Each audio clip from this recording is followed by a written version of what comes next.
Alright guys, so this is an update to my Terran Tactical Innovations Combat, and I'm going to tell you this was never a perfect gun to begin with. There was always issues, and as an end user, there's issues for everybody differently, okay? Because of your hand size, because of what works for you, what doesn't work for you.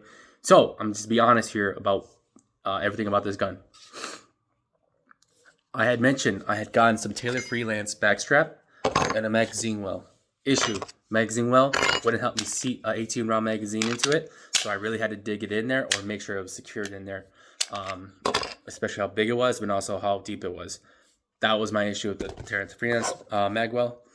Backstrap: it just wasn't enough of backstrap to get my meat in my hand in there, but also it looks ugly because after literally a couple weeks, it would just get oxidized with that bronze and also look ugly, and I have to clean it every time, and I hated that. So I decided, you know what, the weight doesn't make a difference, in my opinion. So let me just get rid of it. So I got rid of both of them.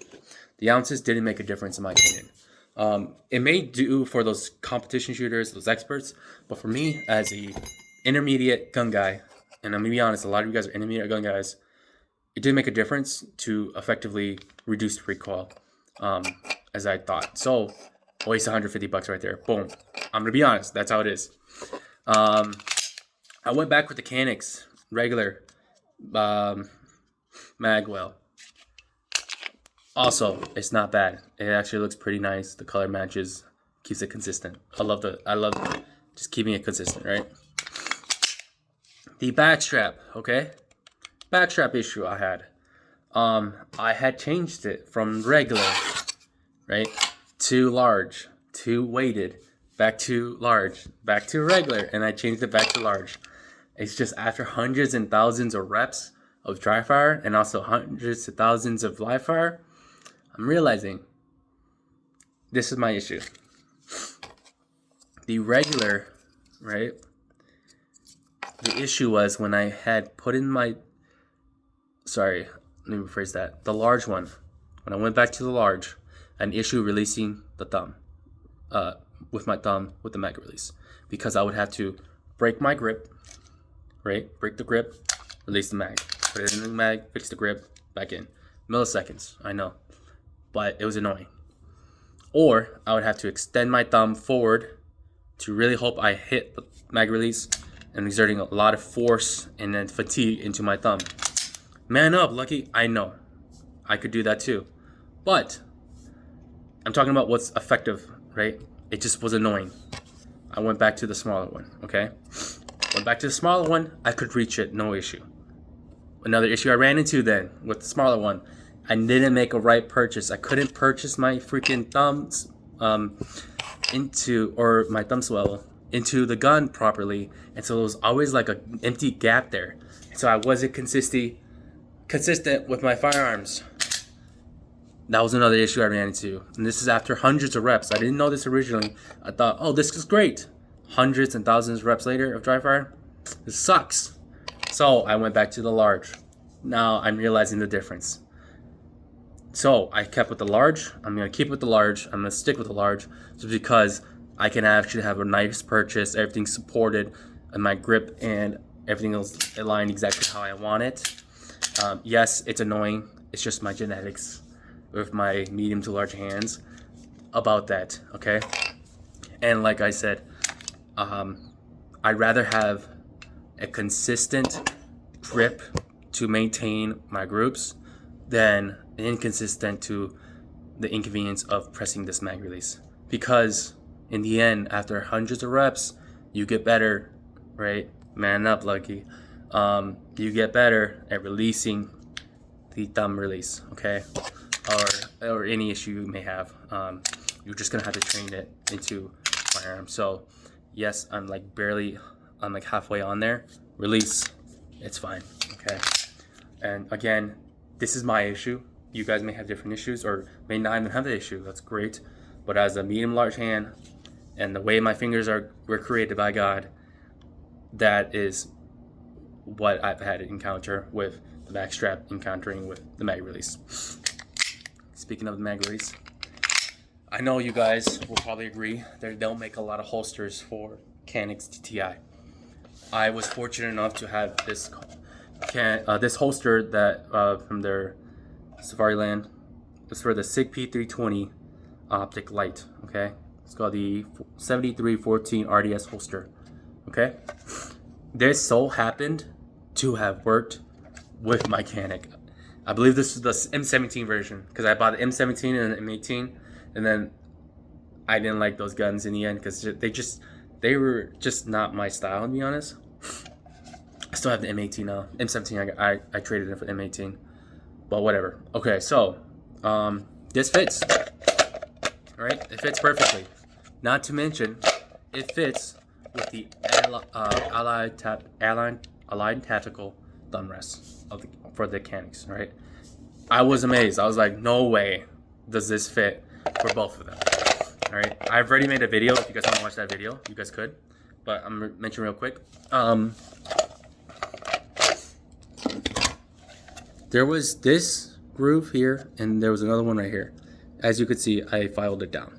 The reason why is because when I pulled it out, it would release the magazine, releasing the mag, and as I followed through, I would shoot, magazine wouldn't recoil one in, or the magazine would fall out completely after shooting the first round. That was annoying, and so I filed it down. Now I'm gonna say this to be honest. I'm still running into that issue every once in a while. If I turn the gun counterclock, if I turn the gun handle towards me, which I generally do, right? I pressed it by accident. If I turned it outward, I didn't have that issue because the magazine release was facing away from me. Okay. I hate running into these issues. What? It's the reality of it. You're gonna run into every issue you can. Okay. Heck, I could, if I wanted to, I could file this all down and not even have to deal with the issue. I could. I probably will. I don't know. I've already voided the warranty in this Safariland. I never really expected to return this holster back, to be honest, anyways. But yes, I'm being honest here. Look, boom. I would hit it. I mean, heck, I hit it right now. Heck, if I put it on my holster belt and I twisted it, right? I hit it. I have to seat it back in. But if I go outward this way, I didn't hit it. But then look at the direction of my firearm. It's not prepped like I usually do, which from shooting from the torso here or prepping it coming in, right? So it's just training practice at this point. Yeah. Right?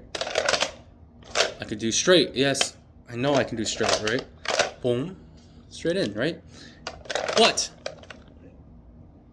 I find more comfortability coming inward, practicing here, because then I can apply it to here instead of trying to change every single thing. And that's my opinion about it. It gets annoying. And so that's another thing about the magazine release that I've ran into in terms of holster compatibility, which again, this holster fits surprisingly, and drawing. Light recoil spring. I know they had released a light recoil spring after people were running issues of firearm not seating properly, whatever. But after hundreds of rep, I realized I'm gonna go back to the regular recoil spring because then now it can actually seat properly. I'm not getting as much malfunction as I did with the light recoil spring. I think the gun just needed a break-in period of hundreds of rounds. So I haven't had really much recoil issues besides light primer strikes every once in a while and like every 1 in every 200 rounds, maybe, or what was it? Just because the rounds themselves. Okay, I'm cheap on ammo because ammo is expensive, but I'm cheap on ammo. So I swapped it out back to the regular, and then it's working ever since. I know I get peppered every so once in a while, and I think you guys who own this would agree. I get peppered every once in a while, and I thought it was because of the light primer strike. The light recoil spring. I thought it was because of the regular recoil spring. Honestly, in the end, like if I'm behind the gun in a certain way, like if I was behind a buddy who was shooting my Canik, and I was behind his rear, on his left side, I was getting peppered. I was like, what the heck? Why am I getting peppered? And my buddy wasn't getting peppered anymore in his arm by the brass fragments, right? So that is one issue that was super annoying about this gun. You still get peppered.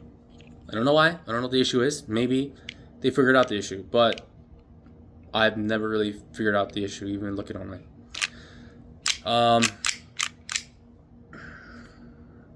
If you guys don't know, they're releasing a Ramjet Radian compensator. I am excited about that, but also I am hoping they release it for the TTI. I wish they released it for the TTI, because this ported barrel does not actually work as a ported barrel. Does not replace an actual compensator, but also I can't really tell the difference. I shot my buddy's rival FSX, and I realized, dang, yours shoots better than mine. Now this is all polymer, his is more heavier, but I will say this, it's just not as effective as I would liked it. Now with their collab with Radian, I hope that they come with a collab for their other lineup of firearms, for their TTI specifically, since the trigger is so nice in this, but also with their ports, it's just not effective as I liked it, because I want to shoot faster with tight groups, or just shoot faster in general, but I can't, because it takes forever. I literally see the gun go up, and I'm like, go down, boom, go down, boom. It's annoying, guys. I just wish it shot faster.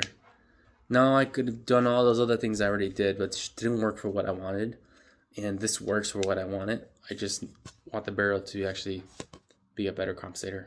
That's it. Let's end it at there.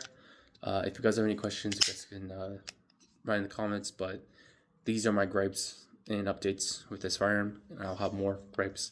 And guys, don't get me wrong, this gun in the end, after all my complaints, in the end, this gun shoots really nice. The reason why I'm bringing up these issues I'm having is because I'm noticing there's a lot of reviews, there's a lot of updates into the Canik firearms, but there's not a lot of content of like issues people have. And I wanted to mention issues I had with accessories, but also mention issues I have with this firearm. Because if I had known these small issues, would I have considered not buying it? Yeah, I will say that. I'm not trying to bash Canik for all these issues. No, because this happens to every gun. Every gun that comes out, there's always going to be a small issue that every gun owner has. And every gun owner is different.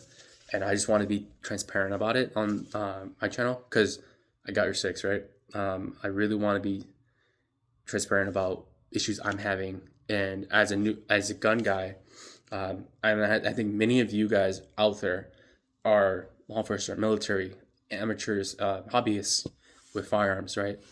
You guys want to find the best, but then in the end, like, it doesn't work, right? I'm gonna be honest, that's just me too, right? I want to find the best, but it just doesn't work sometimes, and I want to be transparent about that. I don't want to be like those YouTubers who aren't transparent so they can sell guns parts, but I want to just mention, as a hobbyist, as a guy who loves to shoot, loves firearms, and loving the study about firearms, what's out there, right? Like many of you guys, or just new guys, right?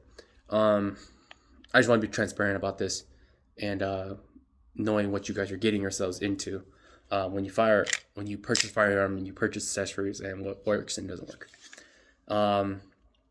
But yeah, so this is what it is now. I think I've gotten it close to exactly where I wanted it. The only small gripes I have, I've modified and changed them already. And the last thing I will say and end in this video, come on, Radian, make a ramjet afterburner for this, please. I think all of us want it. All of us Canik guys of TTI combat would buy it, to be honest. Okay, maybe 90% of us would buy it. We just want an actual compensator for our gun, okay? Radian, if you hear me, please get a ramjet afterburner for the TTI combat. I really hope they do. And if they do, I'm buying it for sure. I think many of you guys would agree to buy it if you guys have the money to buy it, because it's just going to make so much of a difference. And that's the only That's the only upgrade I would do to finish off this gun, to make it shoot the best that I can shoot it as me, for where it is now. Thanks for watching this video, and yeah, if you have any questions, talk in the comments below. And if you guys have issues too, right, say in the comments, because my issues are different than yours, and I believe your issues are different than mine, right? Same tomato, right? Yeah.